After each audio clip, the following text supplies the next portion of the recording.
নমস্কার। আজকে আমি এসেছি বিন্দোলে। এখানে একটি মন্দির রয়েছে, মন্দিরটির নাম ভৈরবীর মন্দির। রায়গঞ্জ টাউন থেকে 20 কিলোমিটার দূরে ভেতরে এই মন্দিরটি।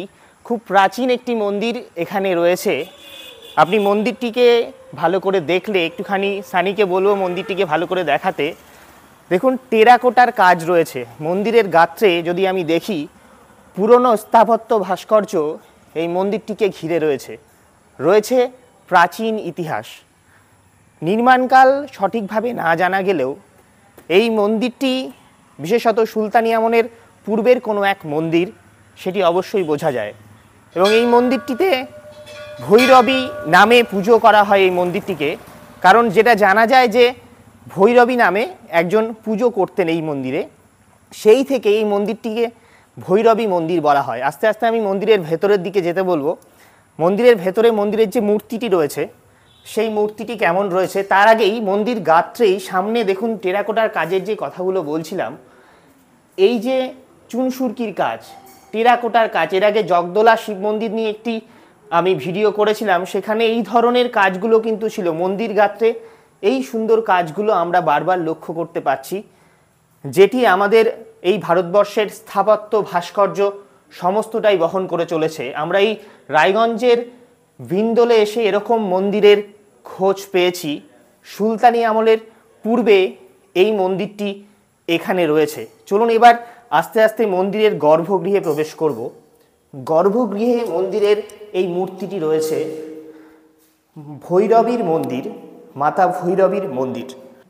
দেখুন এখানে ওপরের টুকুটা যদি দেখায়, ওপরে একটি গম্বুজাকৃতি রয়েছে। একটুখানি ওপরে দেখিয়ে দিই, তারপরে এই মন্দিরের মূর্তিতে আসছি।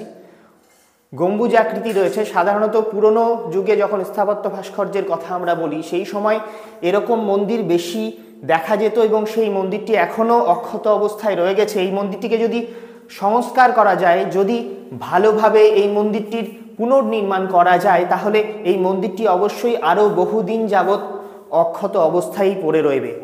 এই মন্দিরটির এই যে মাটি রয়েছেন ভৈরবী মা, এখানে যদি আমরা দেখি, এই মন্দিরটিতে এই ভৈরবী মায়ের দেখুন হাতগুলো ভাঙা রয়েছে। 1 2 3 4, ওদিকে 5 6 7 8 9 10।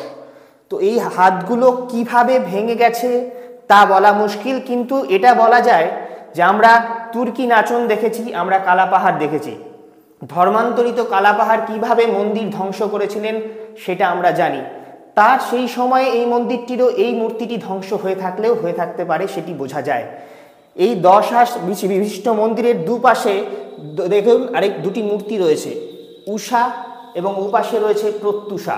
এই দুটি মূর্তি ললিত আসনে এই মা বসে রয়েছেন।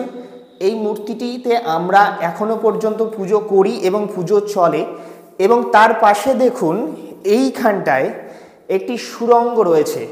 পূর্ববর্তীতে যখন পুজো করা হতো, তখন মন্দিরে যে পুজোর ফুল বেলপাতা, সেইগুলি এই সুড়ঙ্গটা দিয়ে সোজা গিয়ে মজে যাওয়া যে বর্তমান তালদিঘির পাশে কাঞ্চন নদী আছে, সেখানে গিয়ে পড়তো। 400 মিটার দূরে এই নদীটি রয়েছে, কাঞ্চন নদীটি। এখান থেকে মজে গেছে নদীটি। পূর্ববর্তীতে যখন এখানে প্রথম এই মন্দির স্থাপন হয়, তখন এই মন্দিরটিতে সেরকমভাবেই পুজোটা হতো।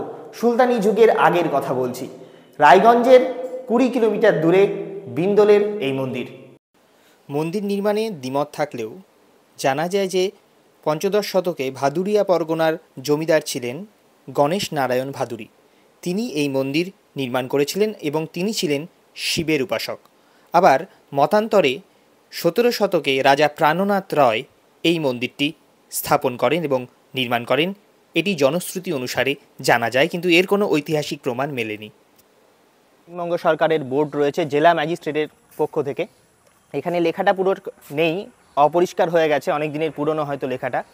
এই লেখাটা থেকেও কিছুটা অনুমান করা যেতে পারে যেটা কতটা পুরনো, কি পুরনো। যদি আবার এটি নতুন করে বসানো হয়, সেই আবদার রাখবো এইখানে এই বোর্ডটি যেন আবার নতুন করে বসানো হয়, যাতে প্রত্যেক মানুষেরা, প্রত্যেক যারা আসবেন পর্যটকেরা, তারা সঠিকভাবে জানতে পারে মন্দিরটি সম্বন্ধে। আর এই গল্পটি আমার এই চ্যানেল থেকে তো আপনারা অবশ্যই দেখতে পাচ্ছেন, জানতে পারছেন। আপনারা কি এই মন্দিরের দায়িত্বে রয়েছেন? হ্যাঁ। আচ্ছা, আপনার নাম? আমার নাম রতন রাজবংশী। আচ্ছা, এই মন্দির সম্বন্ধে কি জানেন যদি একটুখানি বলেন। এটা তো আমার জন্মের বহু বছর আগে আমার বাপ দাদুরাও এইভাবেই দেখে এসছে, বুঝলেন।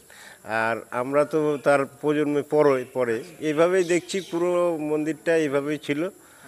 আর আগের নাকি শুনছি এই এই নদী, এটা কাঞ্চন নদী, এই নদী দিয়ে, হ্যাঁ, নদী দিয়ে নৌকা করে সব ইট বালি এসব নিয়ে এসে, পাথরগুলো নিয়ে এসে এটা মন্দির তৈরি হয়েছে, আমাদের শোনা কথা। আর একটা বিষয় যে এই মন্দিরের পাশে একটা কুয়ো আছে, ওখানে জল ফুল ঢাললে নাকি ওই পুকুরে ভাসতো, এটা আমরা দেখিনি। আমার বাবা দাদুরাও বলতে পারবে না, তবে এইভাবেই শুনে আসা, এইভাবেই হয়েছে আর কি। আচ্ছা আচ্ছা আচ্ছা, অসংখ্য ধন্যবাদ। আপনার নাম? আমার নাম প্রদীপ দাস। আচ্ছা, আপনি মন্দির সম্বন্ধে এই কি শুনেছেন? আমি, হ্যাঁ, যিনি যেটা সেটাই শুনেছি। আচ্ছা, এবং আমরা একটু আপনার এই বার্তা দিতে চাই। আগামী রাখি পূর্ণিমায় আমাদের এখানে বার্ষিক পুজো এবং মেলা হয় 3 দিন, 3 দিন আর কি। তো ওই রাখি পূর্ণিমায় 3 দিন যেন সবাই এখানে আসে, অবশ্যই আনন্দ করে পুজো করে। অবশ্যই দেখুক, এটাই আমরা আশা রাখবো। এই হচ্ছে মন্দিরের পাশটা, মানে চারি সাইডটা দেখুন। মন্দিরটা একটি গম্বুজ আকৃতির মন্দির, ওপরে একটি ত্রিশূল রয়েছে। ত্রিশূল দেখে বোঝা যাচ্ছে যে শিব মন্দিরের একটা ধারণা পাওয়া যায় যে শিব মন্দির হলেও হতে পারতো, মানে শিব তো থাকেই, যেখানে ভৈরবী মা থাকবে, দশভুজা থাকবে। আমরা দেখলাম 10টি হাতের ভাঙা হাতগুলো রয়েছে, ভৈরবী রূপে পুজো করা হলেও এটি মা দুর্গারই একটি রূপ, সেটি তো বোঝাই যায়। এটা আমি বলছিলাম ওই মন্দিরের গর্ভগৃহ থেকে, যে ওর পাশে এইখানটা একটা কুয়ো ছিল, ওই সুড়ঙ্গ দিয়ে কুয়োতে আসতো, এবং কুয়োর সুড়ঙ্গ বরাবর মজে যাওয়া কাঞ্চন নদী এইখানটায় ছিল, এবং সেই পুকুরে গিয়ে সেই মন্দিরে ভাসতো। যেটা এখানকার যে মানুষটি রয়েছেন মন্দিরের দায়িত্বেও, তিনিও বললেন তিনি তার বাবা মায়ের কাছ থেকে, পূর্বপুরুষদের কাছ থেকে এই গল্পগুলো শুনেছেন। এবং এই মন্দিরের ওই পাশটায় ওই শিবলিঙ্গ রয়েছে একটা, ওখানে শিবের লিঙ্গ রয়েছে এবং সেখানেও পুজো করা হয়। প্রত্যেক বছর রাখি পূর্ণিমার সময় এখানে বার্ষিক অনুষ্ঠান হয়, 3 দিন ধরে পুজো হয়। বিন্দোলের এই মন্দিরে আপনারা সকলে আসবেন, আমি আপনাদের কাছে এই বার্তা দিলাম। সকলে ভালো থাকবেন। আচ্ছা, এইখানে কি পুনর্নির্মাণের জন্য বা এই মন্দিরটিকে আরো সুন্দরভাবে করার জন্য কোনো রকম সরকারি সাহায্য পাওয়া গেছে? হ্যাঁ, সামনে প্রায় 69 লক্ষ টাকার একটা বাজেট হয়েছে। আচ্ছা, এটা কাজ হবে এর মধ্যেই। হ্যাঁ, এটা মানে পুরোপুরি হেরিটেজ থেকে এটা বিয়ে হয়ে গেছে। আচ্ছা আচ্ছা, তার মানে এই মন্দিরটিকে সামনে আমরা আরো হ্যাঁ হ্যাঁ হ্যাঁ, অবশ্যই অবশ্যই আশা করছি আরো ভালোভাবে দেখানো হবে, মানে কাজ হবে, উন্নয়ন হবে। আচ্ছা, অসংখ্য ধন্যবাদ। আচ্ছা, নমস্কার। এই দেখুন, এখানে রয়েছে বলিকাঠ, ঠিক মন্দিরের সামনেই রয়েছে বলিকাঠটি। এই বলিকাঠে এখানকার যা কর্মীবৃন্দ রয়েছেন মন্দিরের দায়িত্বে, তাদের দাবি এখানে পুজোর সময় 100-র ওপরে বলি হয় এই মন্দিরে, মা ভৈরবীর এই জাগ্রত মন্দিরে। আপনারা সকলে ভালো থাকবেন, সংস্কৃতিতে থাকবেন, সুস্থ থাকবেন। অসংখ্য অসংখ্য ধন্যবাদ।